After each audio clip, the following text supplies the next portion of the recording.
WWE के 10 सबसे दर्दनाक moves. Number 1, Goldust shattered dreams.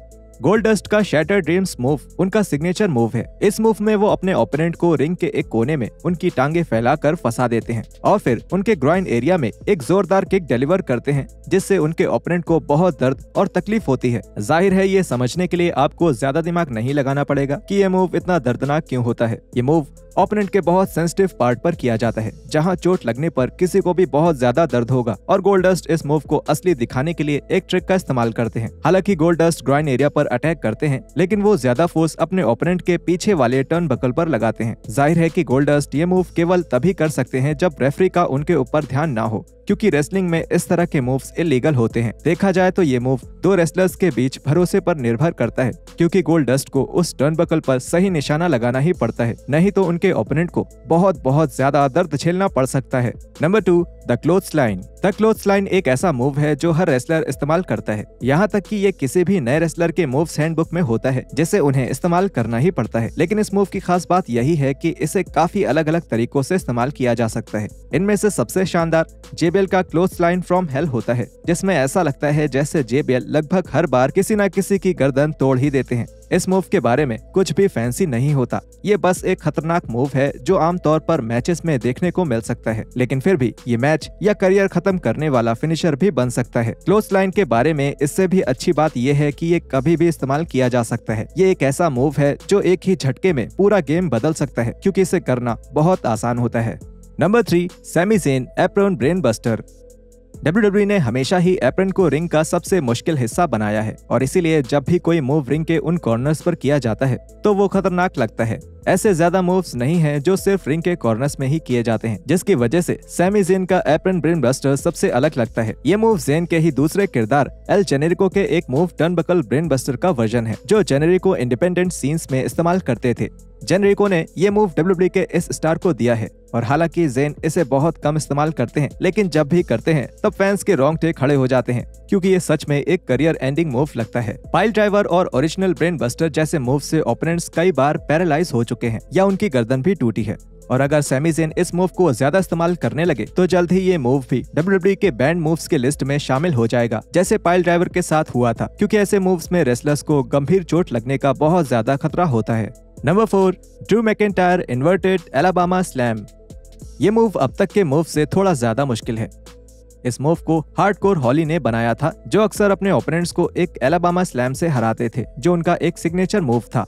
Hardcore हॉली के इस फिनिशर का मैकिंटायर का वर्जन और भी खतरनाक है, क्योंकि किसी को नहीं पता होता कि उसमें क्या होगा।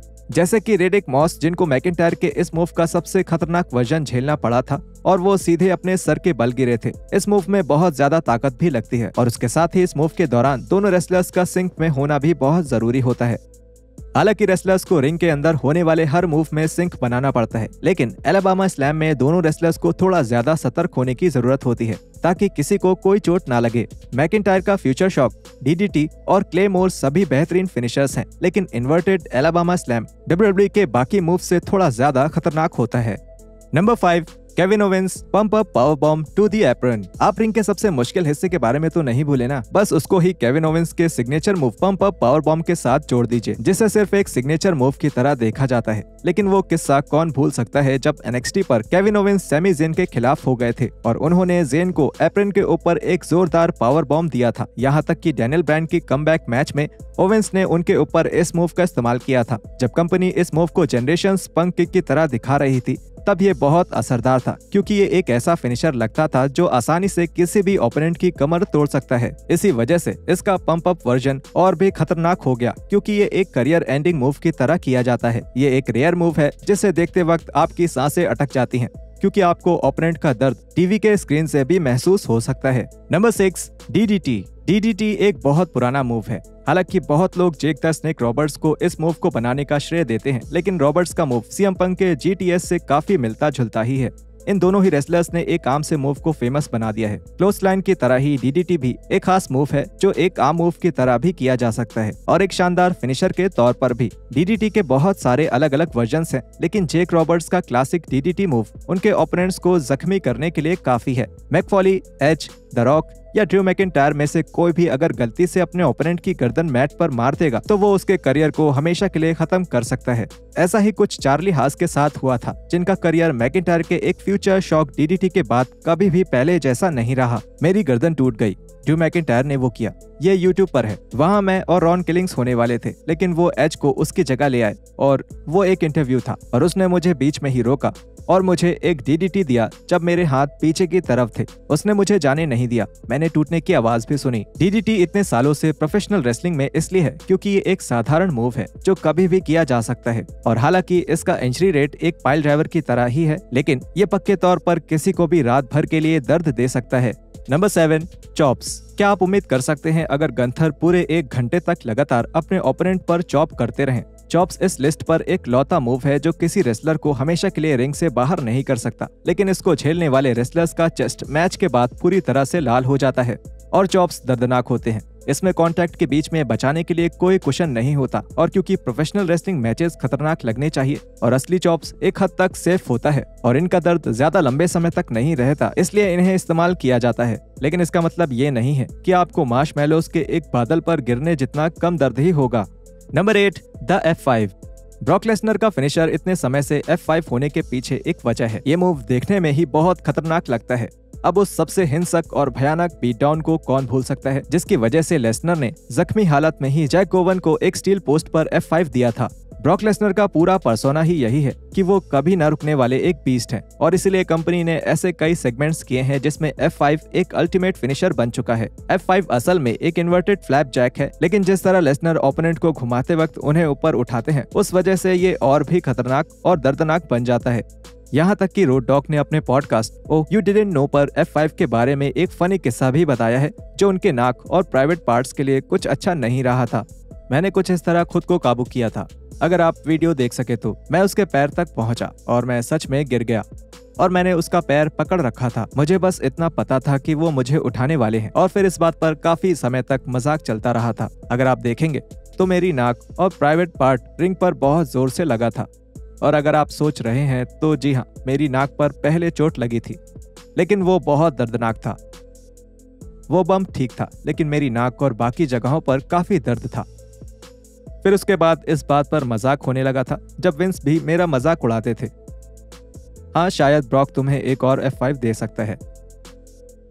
Number 9, Bret's turnbuckle spot. Bret हमेशा से बेस्ट थे, बेस्ट हैं और बेस्ट रहेंगे। ब्रेट का हमेशा ही इस बात के लिए सम्मान होता है कि वो अपने ओपोनेंट्स को रिंग में सेफ रखते हैं। इतना ही नहीं, ब्रेट अपने ओपोनेंट्स को अच्छा दिखाने के लिए सारी हदें पार कर सकते हैं। ब्रेट हार्ट के पास अपने फैंस का ध्यान अपनी तरफ करने के बहुत सारे ट्रिक्स होते हैं, जिनमें से एक था उनका सिग्नेचर बम्प, जिसमें वो अपना स्टर्नम टर्नबकल में दे मारते थे। ब्रेट इस स्पॉट के बारे में पहले भी बात कर चुके हैं और उन्होंने बताया कि इसकी शुरुआत उनके स्टैम्पीड के दिनों से हुई है। जब उन्होंने पहली बार ये किया था तब उनके अंदर इतनी ताकत नहीं थी कि वो मुड़कर अपनी पीठ टर्नबकल पर मार सके, इसलिए उन्होंने आगे से टक्कर मार दी। उन्होंने ऐसा 2 से 3 बार किया और उन्हें पता लगा कि फैंस हमेशा ये देखकर चौंक जाते थे और इसलिए ये उनके मैचेस में अक्सर होने लगा। ये स्पॉट हमेशा ही खतरनाक लगता है और हार्ट की शानदार सेलिंग इसको और असली बना देती है। इस एक बम से हार्ट ने लोगों का ध्यान अपनी तरफ किया और उसके बाद सबका ध्यान उन्हीं के ऊपर रह गया। इसकी एक वजह है कि इतने सारे लोग उन्हें प्लेनेट का सबसे बेहतरीन टेक्निकल रेसलर मानते हैं, क्योंकि ब्रेट इस बिजनेस को अंदर से समझते थे और उन्होंने अपने हर एक मैच में इसका बिल्कुल सही इस्तेमाल किया था। ऐसा तो मानना ही पड़ेगा कि वो सेल इतना असली इसलिए लगता था क्योंकि शायद सच में वो करना बहुत दर्दनाक होता था। Number 10, the banzai drop. Banzai drop हमेशा से ही एक रिस्की मूव रहा है। हालांकि अगर आपका वजन 100 पाउंड से कम का हो तो ये मूव खास असरदार नहीं है, क्योंकि द रॉक और स्टोन कोल्ड स्टीव ऑस्टिन जैसे रेसलर्स इस मूव को इस्तेमाल करते हुए कभी मरे नहीं। ये मूव आमतौर पर सुपर हैवीवेट रेसलर्स इस्तेमाल करते थे, जैसे योकोजुना। 600 पाउंड के इस रेसलर ने इस मूव को काफी गलत कारणों से फेमस बना दिया था। इनमें से एक वजह यह है कि एक बार योकोजुना ने इस मूव से एक रेसलर का रिब केज लगभग तोड़ ही दिया था और ये हैरानी की बात थी कि वो रेसलर पैरालाइज नहीं हुआ। लेकिन ऐसी अफवाह है कि ये सिर्फ एक एक्सीडेंट था। अफवाह तो ऐसी भी है कि योकोजुना ने ऐसा जानबूझकर किया था क्योंकि उन्हें वो रेसलर पसंद नहीं था। खैर, जो भी हुआ हो, लेकिन ये मूव सच में किसी की भी चेस्ट और रिब केज गंभीर रूप से घायल कर सकता है। मेबल ने समरस्लैम 1995 में WWE चैंपियनशिप के लिए एक मैच में इस मूव के अपने वर्जन से डीजल की कमर तोड़ दी थी। अब नाया जैक्स इस मूव को अपने फिनिशर के तौर पर इस्तेमाल करती हैं। और अभी तक किसी तरह की इंजरी की खबर नहीं आई है और उम्मीद है कि आगे भी ऐसा ही रहे। और यहाँ खत्म होती है आज की वीडियो। नीचे कमेंट्स करके अपनी राय हमें जरूर बताएं और हम मिलते हैं आपसे अगली वीडियो में ऐसे ही कुछ और रेसलिंग कंटेंट के साथ।